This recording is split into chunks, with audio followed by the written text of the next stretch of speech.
The season opening race always springs a few surprises, and while some had dream starts, others suffered nightmares as Formula One returned to the track. Practice and qualifying proved that Red Bull is the one to watch, but when it came to the race, Mercedes demonstrated that world title winning caliber cannot be simply lost overnight. Further back, we discovered Ferrari is not as far back as all that. Japan has a new rising star, and a former champion and his Bond girl ride felt the sky fall in on him.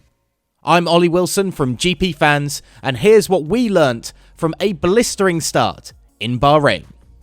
Red Bull is the real deal, but needs to get its act together. You don't top every session without having a good car.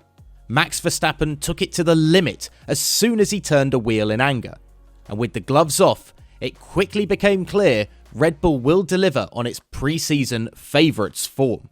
The car looks planted, the lead driver looks focused, and while Sergio Perez had teething troubles, he even managed to fight back through the pack after starting from the pit lane to claim 5th.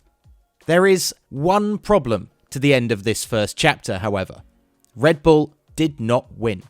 They were outthought by their rivals, and when it came to the crunch, it was track position that counted in the end.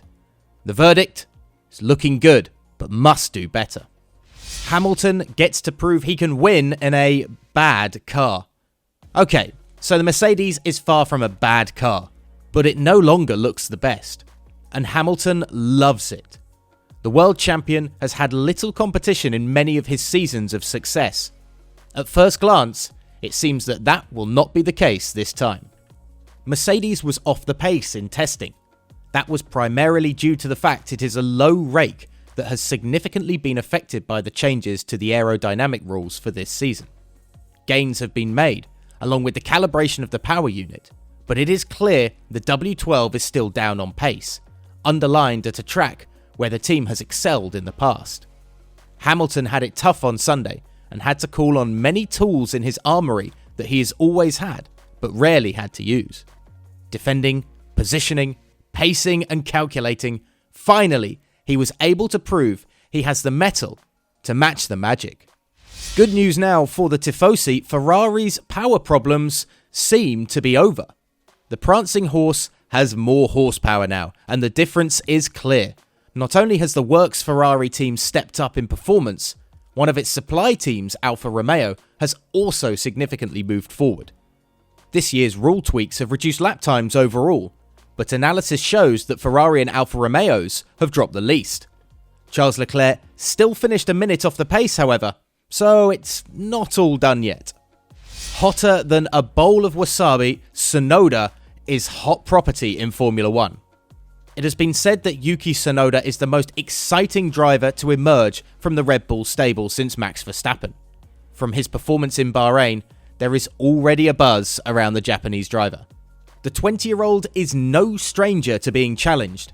The way he got his drive with AlphaTauri in a last race dash to claim the championship position required of him in F2 shows his determination to battle to succeed. So in truth, it was no surprise that he soaked up the pressure of expectation on his debut and delivered with the first points for a Japanese driver in almost 10 years. Job done, but what can he do next? And finally, Vettel has lots of work to do. Oh dear, this was not the debut that Sebastian Vettel wanted and not the return to F1 Aston Martin hoped for.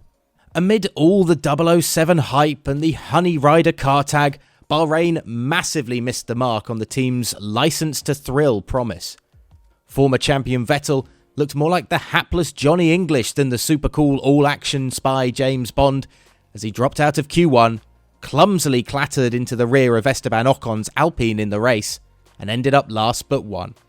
Vettel collected more penalties than points in his team debut, and despite being resilient and pragmatic, the fire burning inside just got a little hotter. Right now though, gadget genius Q looks like the only one that could turn things around for Aston Martin and their 33-year-old driver.